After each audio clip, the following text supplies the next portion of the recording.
Assalamualaikum, selamat sore Mas Ali. Waalaikumsalam warahmatullahi wabarakatuh. Selamat sore Mbak Rizka.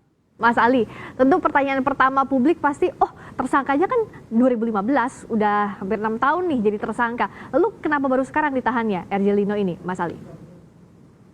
Ya Mbak Rizka, ini adalah sebagai upaya ya, sebagaimana yang pernah kami sampaikan bahwa KPK sekarang fokus pada penanganan perkara-perkara yang berhubungan dengan kerugian keuangan negara, Mbak Rizka, atau pasal 2, pasal 3. Memang penanganan perkara yang menggunakan pasal 2 maupun pasal 3 itu membutuhkan waktu yang cukup panjang ya. Karena tentu di samping proses penyidikan itu dilakukan oleh KPK sendiri, juga membutuhkan koordinasi dengan lembaga lain ya. Dalam hal ini adalah ketika membuktikan unsur adanya kerugian keuangan negara. Nah, tentu ada lembaga yang berkompeten terkait dengan kerugian keuangan negara ini ya, baik itu BPK maupun BPKP. Termasuk tentu juga ketika kemudian sudah dihitung, maka harus ada ahli juga yang kemudian diperiksa ya, ahli keuangan negara, kemudian ahli yang menghitung kerugian keuangan negara. Nah, proses-proses inilah yang kemudian membutuhkan waktu yang cukup panjang ya. Namun memang di perkara ini itu memang di awal sudah juga kami sampaikan banyak kendala ya, antara lain adalah ketika pencarian data ya. Kita tahu bahwa perusahaan yang kemudian di dalam proses pengadaan ini kan tidak berada di Indonesia ya, tetapi di China. Di sanalah kemudian banyak kendala ketika mendapatkan data di Marjut, begitu Mbak Rizka. Oke, jadi ganjalannya antara lain salah satunya tadi selain perusahaannya juga pencarian data yang perusahaan yang di luar Indonesia, tapi soal penghitungan kerugian negara. Nah sekarang sudah clear belum Mas Ali soal ini, soal kerugian negara? Iya. Saya kira kan sudah tanggal 20 Oktober 2020 BPK sudah menyerahkan hasil dari perhitungan kerugian keuangan negara ya terkait dengan pemeliharaan 3 unit QCC ini ya yang kemudian diserahkan kepada KPK. Oleh karena itu langkah berikutnya kemudian KPK tadi itu memeriksa ahli-ahli keuangan negara termasuk juga ahli perhitungan kerugian keuangan negara sehingga dari Oktober sampai saat ini dibutuhkan waktu untuk itu dan hari ini dilakukan penahanan sampai 20 hari ke depan begitu Pak Rizka. Untuk penegasan soal laporan kerugian negaranya berapa total loss-nya Mas Ali? Untuk kerugian keuangan negara berdasarkan perhitungan dari BPK itu menghitungnya dari kerugian pemeliharaan ya. Yaitu sekitar 22.828,9 US dollar.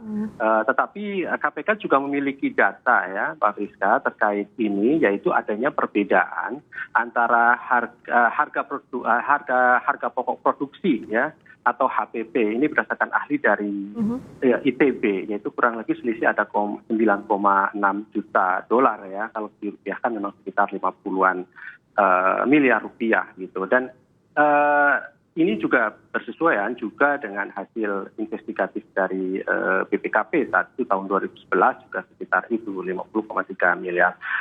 Tentu nanti di dalam surat dakwaan umum jaksa penuntut umum KPK akan menuangkan tentang kerugian keuangan negara ini di dalam surat dakwaan sebagai bagian yang akan dibuktikan di dalam proses persidangan nantinya, betul. Oke, dan sekarang posisinya akan ditahan selama 20 hari ke depan. Selain 14 hari isolasi dulu ya, Mas Ali ya? Iya, benar Mbak Rizka. Jadi sesuai dengan SOP di rutan cabang KPK, tiap penghuni baru itu dilakukan isolasi mandiri ya selama 14 hari, sekalipun tadi Pak RJL juga dilakukan pemeriksaan kesehatan, termasuk juga dilakukan dengan swab antigen ya, sehingga hasilnya kemudian negatif dan dilakukan penahanan. Tetapi untuk memastikan kesehatan dari para tahanan yang baru masuk dan mencegah menularkan kalau kemudian ternyata positif misalnya terhadap para tahanan lain, maka dilakukan isolasi mandiri selama 14 hari.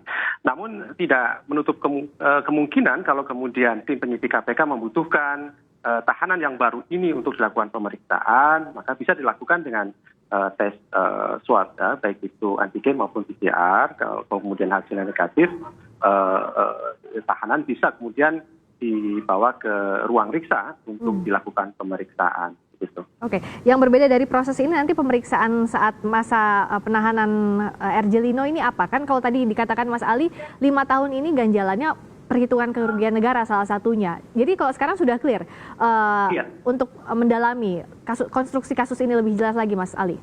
Betul, Mbak Rizka. Jadi tentu nanti kami akan informasikan lebih lanjut ya. Saat ini kan sudah dilakukan pemeriksaan 74 saksi, Mbak Rizka ya, dan termasuk juga ada pemeriksaan 4 orang ahli ya.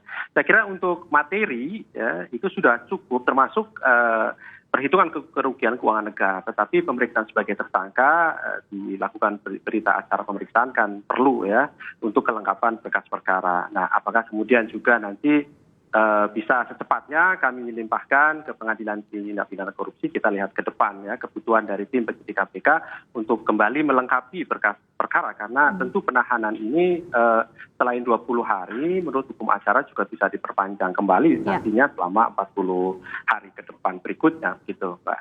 Oke, masih ada kemungkinan terbuka ada tersangka lain atau saksi lain terkait dengan kasus ini? Mas Ali? Iya, tentu Mbak Rizka. Dalam setiap pemeriksaan perkara nanti di proses persidangan tentu kan akan diperiksa saksi-saksi ya yang mengetahui dari rangkaian perbuatan tersangka Pak RJL ini, dan tentu kalau kemudian dalam perjalanannya ada alat bukti yang ditemukan di dalam proses persidangan dimaksud ada keterlibatan pihak lain, ya tentu akan ditetapkan sebagai tersangka. Namun demikian tentu nanti penuntut umum itu akan fokus lebih dahulu membuktikan dari perbuatan terdakwa nanti di persidangan ini ya, pasal-pasalnya kan di sana ada unsur setiap orang, kemudian melawan hukum, kemudian memperkaya diri sendiri, orang lain ataupun korporasi, termasuk kerugian keuangan negara. Ini ada 4 unsur pasal ya yang harus dibuktikan oleh tim penuntut umum KPK sehingga perlu fokus ke sana lebih dahulu. Tidak menutup kemungkinan bahwa ada pihak-pihak lain yang bisa ditetapkan sebagai tersangka sepanjang kemudian cukup dengan alat bukti yang ada dikembangkan di dalam proses persidangan, ada fakta-fakta hukum, keterangan saksi saling bersesuaian, dan kemudian juga ada keterkaitan dengan alat bukti lainnya. Jadi tidak menutup kemungkinan ada tersangka baru kalau alat buktinya cukup dan juga unsur pidananya terbukti tentu ya. Terima kasih Mas Ali atas waktunya. Ali Fikri, PLT Juru Bicara KPK telah bergabung di Kompas Petang. Sehat selalu Mas.